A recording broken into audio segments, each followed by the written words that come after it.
लो जी बच्चे, अब हमने पढ़नी है मीर तकी मीर की दूसरी गजल। गुल को होता सबा करार ए काश, रहती एक आध दिन बहार ए काश। देखें बेटे, किसी भी गजल में गुल को होता सबा करार ए काश, रहती एक आध दिन बहार ए काश। इसमें बेटा ये जो है काश का वर्ड है, ये रदीफ है। देखें बेटे, गजल में पहला शेर मतला होता है, आखिरी शेर मक्ता होता है अगर उसमें तखल्लुस हो। काफिया और काफिये के बाद जो लफ्ज या अल्फाज दोहराए जाएं उन्हें रदीफ कहते हैं। रदीफ क्या होती है?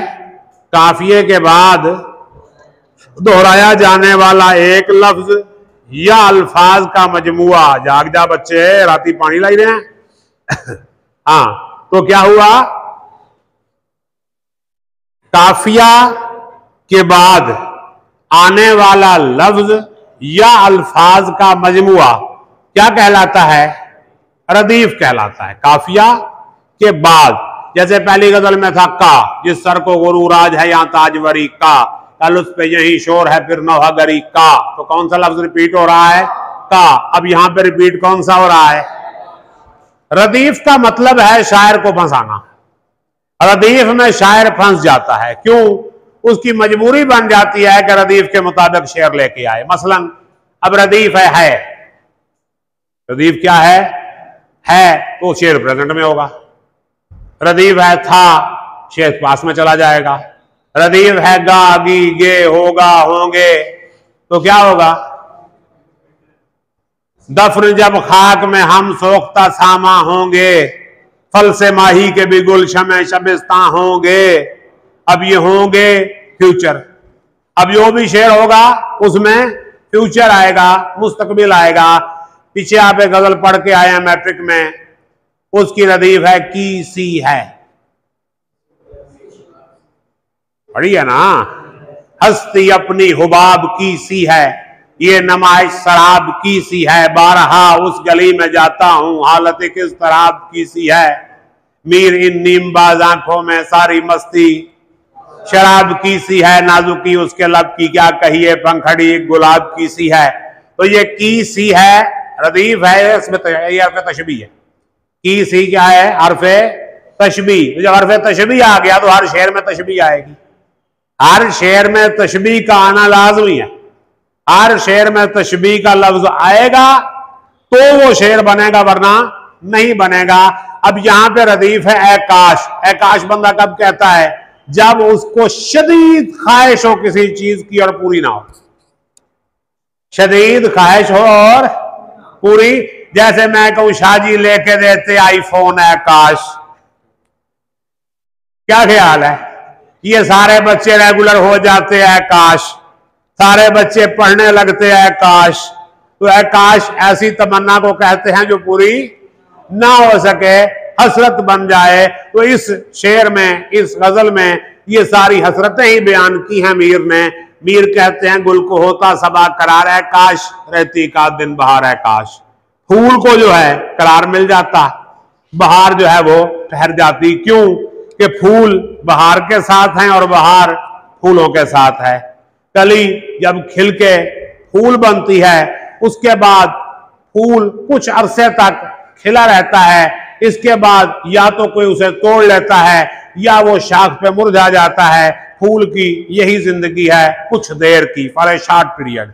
अगर फूल की जिंदगी तवील हो जाए तो बहार का मौसम भी तवील हो जाएगा। तो ना फूल की जिंदगी तवील होगी, ना बहार का मौसम तवील होगा। इसलिए शायर ने कह दिया गुल को होता सबा करार ए काश, रहती का दिन बहार है काश। शायर की बात और तो कोई सुनता नहीं, उसने सबा को सुबह की ठंडी हवा को मुखातिब करके कहा कि सुबह की ठंडी हवा चलती है तो कलियां खिल के फूल बनती हैं। उसने क्या कहा, गुल को होता सबा करार है काश, रहती का दिन बहार है काश। तो उल्लामा इकबाल की बड़ी मशहूर नज्म है। इसी तनाजुर में मैं आपको सुनाना चाहता हूं। नज्म का नाम है हकीकत हुस्न। हुस्न की हकीकत क्या है, बगैर तशरीह के बगैर मफहूम के मैं आपको रवानी से नज्म सुना देता हूं।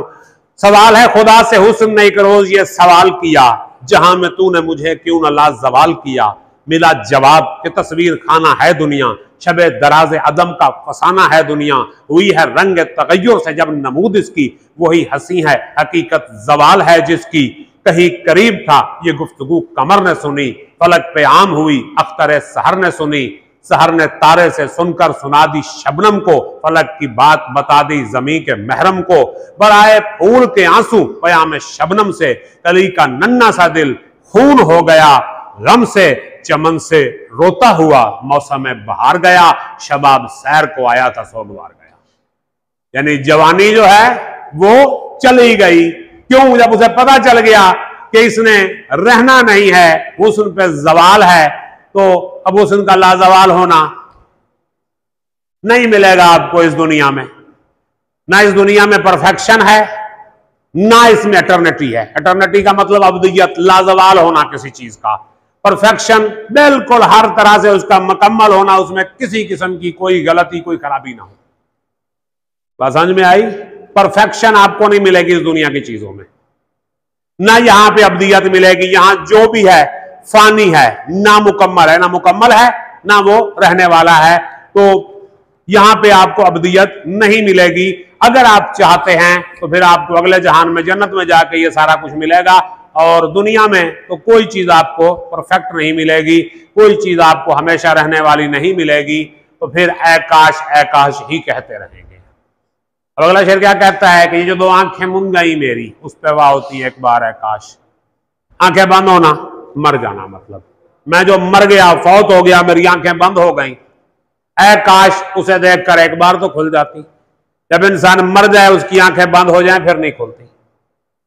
चाहे जो मर्जी हो जाए उसकी आंखें दोबारा नहीं खुलेंगी। तो अल्लाह पाक चाहे तो उसे दोबारा जिंदा कर सकता है, वरना आमतौर पे वो दोबारा जिंदा नहीं होता, वो फौत ही रहेगा, मरा ही रहेगा।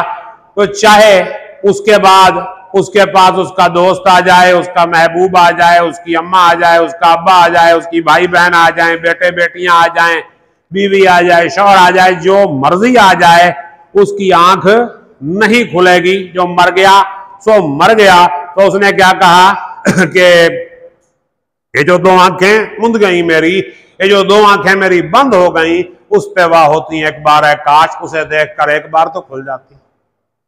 यानी मेरा महबूब मेरे मरने के बाद आया मेरी कब मेरे जनाजे में, एक बार तो उसे देख के खुल जाती। लेकिन मुमकिन नहीं है, मुमकिन नहीं है। तो फिर महबूब भी तो फिर बड़ी शय होता है ना, वो भी लिफ्ट नहीं कराता आशिक। हाँ, वो भी। और फिर आशिक बड़ा दिल को तसल्ली देते हुए कहता है कि उनके वादे पे मुझको भरोसा तो है, जिंदगी मुख्तसर हो तो मैं क्या करूं।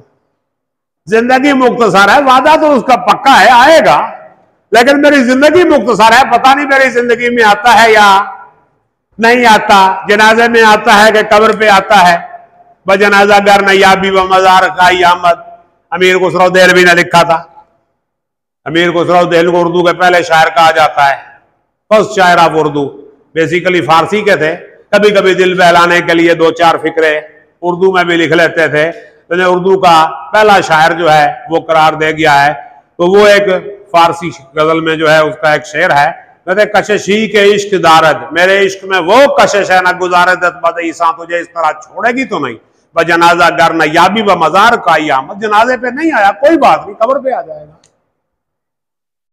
ये तू मेरे जनाजे से नहीं आया, रात तकदा है तेरा मजार आ जा। तेरा रास्ता मजार देख रहा है, आ जा, किसी तरीके से आ, कहीं तो आ। लेकिन मरने के बाद दोबारा आंखें के खुलती हैं? नहीं खुलती।